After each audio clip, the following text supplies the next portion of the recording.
The War Against Whites in Advertising by Richard Houck. The mass marketing of interracial relationships, particularly white women with black men, has become so ubiquitous and so militant, even the least observant members of our culture have begun to notice. Walking through a mall recently, I noticed 3 large marketing images of couples in 3 different stores. 2 of the 3 were interracial couples, depicting a white woman and a black man. The third couple was white. Perhaps what struck me as most peculiar was the fact that the city where I was shopping, whites make up about 97% of the population, blacks are less than 2%. I wondered if the purpose of diverse advertising was to sell more products or really to indoctrinate, to condition, and signal how progressive they are. Based on small glimpses of culture, one might assume half or more of all relationships involve some sort of race mixing. If a person who had no information about the US or Europe were to see our television, magazine, billboard, and storefront advertisements, he might assume there were virtually 0 normal white men anywhere to be found. The combination of white women with black men is hands down the most common mixed-race couple depicted in advertising. That combination will be the focus of this essay. I thought about the probability that 2 of the 3 advertisement couples I saw in the mall that afternoon were there by mere coincidence. Between men and women, white, black, Hispanic, Asian, and other, there are 25 possible combinations of couples. If the diversity in advertising was truly about appealing to the greatest number of customers or potential customers, showing white women with black men at such a high level seems to be a very odd strategy. To focus so much on one combination while ignoring so many others, there simply must be some other goal beyond selling merchandise. There is a notable and interesting body of research on interracial relationships and marriages. It is not exhaustive by any means, but we can synthesize the available data to form an accurate view of such relationships. Pew Research 2012 conducted a large study of interracial marriage that provides a considerable amount of data. Since 1980, the total percent of interracial marriages has risen from 3.2% to 8.4%. Of new marriages, the rate rose from 6.7% to 15.1%. In 2010, the most common intermarriage was white Hispanic at 43.3% and white black, the least common, at 11.9%. Not all interracial relationships, of course, are marriages, but we can use the marriage data to reasonably extrapolate the information to the wider society and relationships.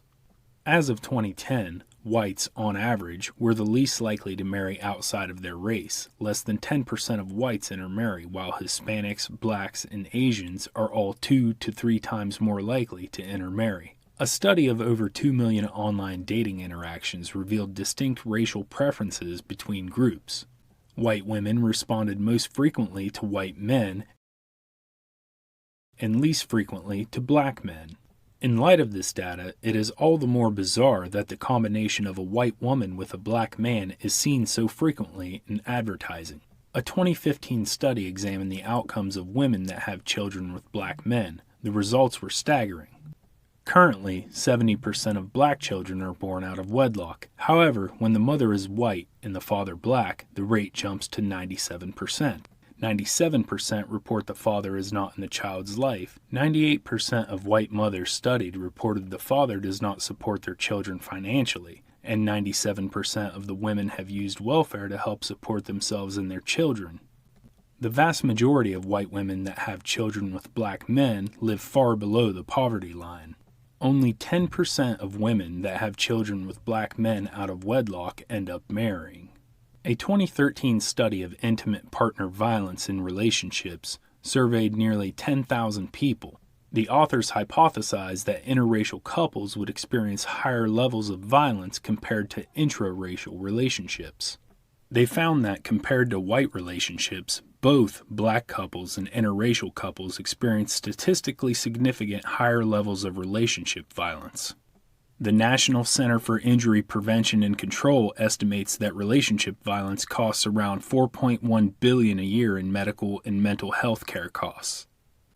Among whites in 1958, only 4% approved interracial marriages between whites and blacks.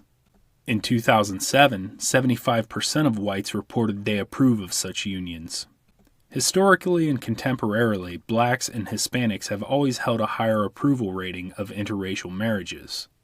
From a 2011 Pew Research study, 40% of whites, 51% of blacks, and 48% of Hispanics report that people of different races marrying is a change for the better in society. 12% of whites, 8% of blacks, and 9% of Hispanics say it's for the worse, and the remaining of those surveyed say there is no difference.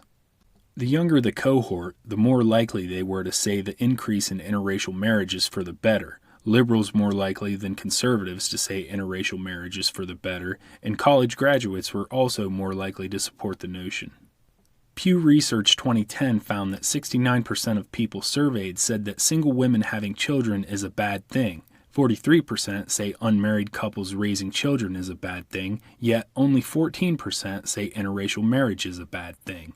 There is something oddly ironic about being in favor of interracial relationships, while at the same time abhorring the logical outcomes of those relationships.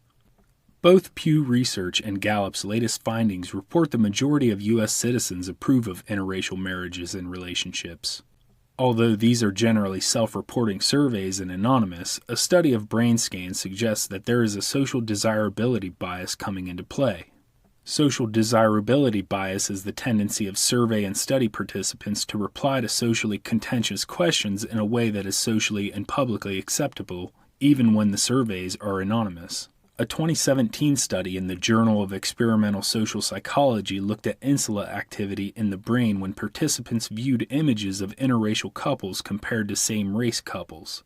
Insula activation is responsible for a variety of emotions. Evidence shows that insula activity is present when a person experiences disgust and is thought to be a reliable marker for both disgust and aversion. The study found statistical significance between insula activation of participants looking at same-race couples compared to interracial couples. Despite a minority of participants explicitly stating they disagree with interracial dating and marriage, the electroencephalogram EEG told a different story. This study also used an implicit association task, IAT, to measure response times of participants in categorizing interracial couples and same-race couples with either a silhouette of a human or a silhouette of an animal. Participants were placed in two conditions, one primed with disgusting images, the other with positive images. Researchers found that all participants showed an implicit bias towards matching interracial couples with animals, and the condition primed to be disgusted was even faster, showing a greater implicit bias against interracial couples. There was both a neural reaction of disgust and an implicit reaction of disgust to interracial couples. We now know that whites are the least likely to marry outside of their race.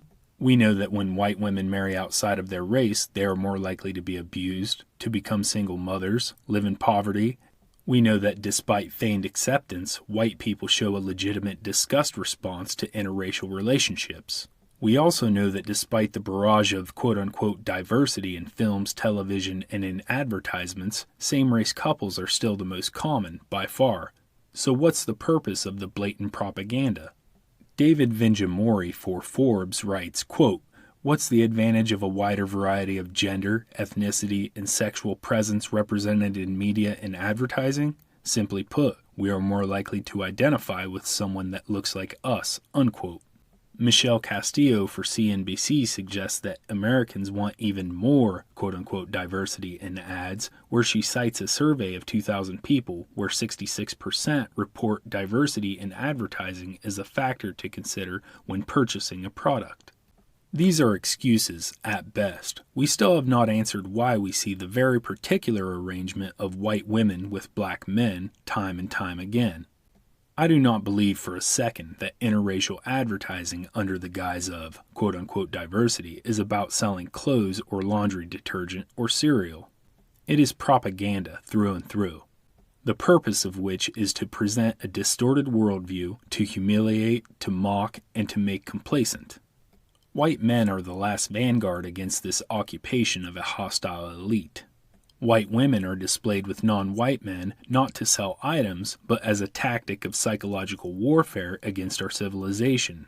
Very rarely anymore are white men portrayed in a favorable light. They are often the overweight, goofy, clumsy half-wit that relies on women and non-whites to save the day.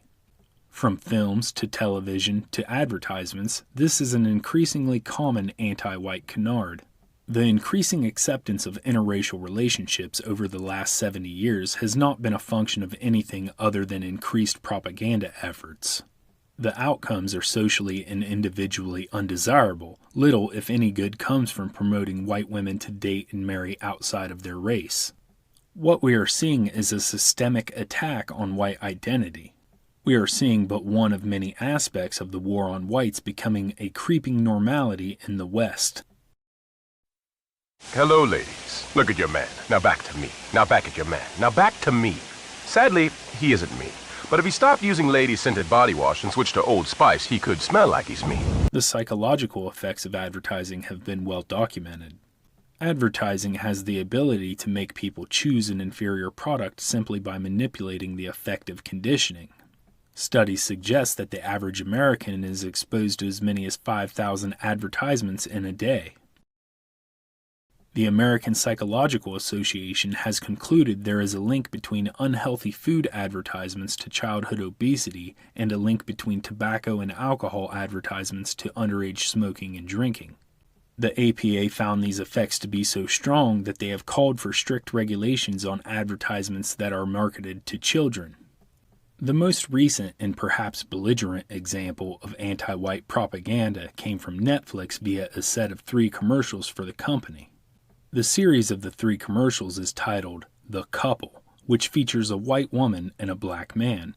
The commercial Open Relationship from the series depicts 2 couples, an interracial couple and a white couple, where the white man is depicted as small, weak, insecure, unprogressive, and close-minded. His white girlfriend quickly decides to cast him aside to spend the evening with the interracial couple, as the black man quite literally steals the man's girlfriend in front of him, humiliating him. This is a commercial with the alleged intent to encourage more people to subscribe to Netflix. It came to my attention that this commercial was not a result of white ethnomasochism, but perhaps something far more disquieting. HLG Studios out of Los Angeles was behind the production of the 3 commercials. HLG has worked on advertising campaigns for a myriad of national brands, from fast food chains to banks, technology companies, and clothing retailers. HLG Studios was founded by Yuri Baranovsky, the same man who directed Netflix's race-mixing anti-white propaganda pieces. Baranovsky is Jewish. This revelation piqued my interest and sent me down a bit of a rabbit hole in the advertising industry. I quickly found that the marketing industry is very much akin to the media industry. Just 4 megacorporations control the vast majority of all advertising agencies. The Omnicom Group of New York, WPP of London, Publicis of Paris, and Interpublic of New York are the key corporations in the West.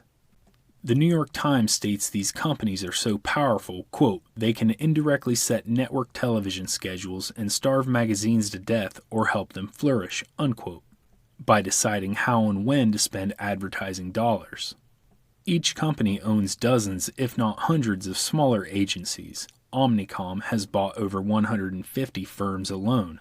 CEO John Wren, of Irish descent, currently heads Omnicom Group. Omnicom was founded by Alan Rosenshine, Keith Reinhardt, and John Bernbach, all 3 Jewish. Long-standing CEO of Publicis has been Maurice Levy, who cited his rabbi grandfather as his greatest inspiration. Levy has been honored by the Anti-Defamation League for his work fighting anti-Semitism and his relentless promotion of diversity. WPP of London was founded and is currently run by Martin Sorrell, of Jewish descent. Chairman and CEO of the Interpublic Group, IPG, is Michael Esor Roth. I found no mention of his ethnicity. Roth did, however, condemn the, quote, white supremacist ideology, unquote, at Charlottesville and found the whole event to be deeply disturbing, as he wrote in an internal memo to 50,000 IPG employees. There seems to be a disproportionate number of Jews and those with Jewish sympathies involved in advertising.